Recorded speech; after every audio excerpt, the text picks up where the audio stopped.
R34 型スカイライン GTR、はい、最後の直6ツインターボを搭載して、はい、アテーサ EPS の 4WD、はい、最後の伝統的な GTR です。I don't know what you just said. はい。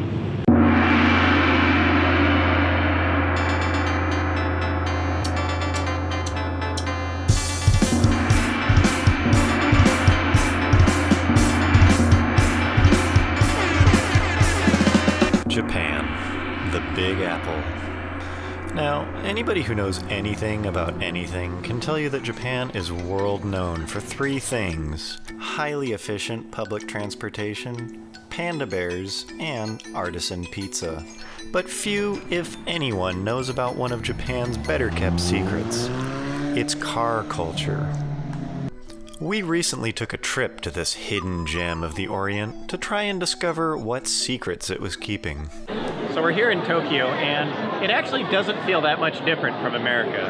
I would describe it as similar to San Francisco, but with less Asians. We're just gonna walk around a bit and check out the cars around here to try to get a good feel for the car culture. Now, you're probably already familiar with the more popular car-producing countries of the world: Germany, United States, Korea. But what you may not realize is that Japan actually produces cars as well. Through careful observation, we were able to learn that the Japanese auto industry is made up of what they call the Big Six: Nissan, Hyundai, Toyota, Lexus, Scion, and Crown. And, interestingly enough, cars aren't just a hobby to the Japanese. For millions, they're a way of life. One thing we've noticed on the streets of Tokyo is there's a lot of vans here. I did some research into this, and it turns out the cost of living is so high here that a lot of people just prefer to live in these things. Now, someone like a college student, you'll probably find them living in one of these little guys like this. And on the other hand, a more affluent person, they'll probably live in something like this. Now, one thing that's interesting to notice about Japan is that the idea of a high-powered sports car doesn't exist. That's because after World War II, Japan was forced to sign a treaty stating that they wouldn't produce a car with more than 276 horsepower in order to protect the Mustang and the Corvette. So, how much horsepower is this thing making?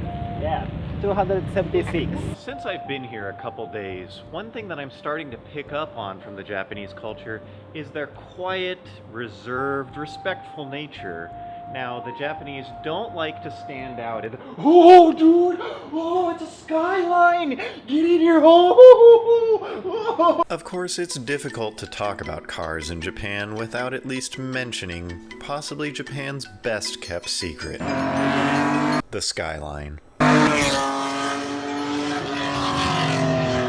Introduced in the early 1940s and popularized by the war for its rugged all-wheel drive off-road capability, the Skyline, known amongst enthusiasts as King Kong, can be thought of as the Honda Civic of Japan for its limitless performance capabilities and quirky advertising campaign. You go by Skyline. 車の喜びを日産です。 As we dug deeper, we began to find subtle cultural differences that you'd really have to be looking for to notice. For example, bowing to your car before you enter it. But the similarities were there as well, like hanging out with your buds or going to a fancy dinner with your family. But above all else, we were constantly amazed how even in a land that was so foreign, some things made us feel like we never even left.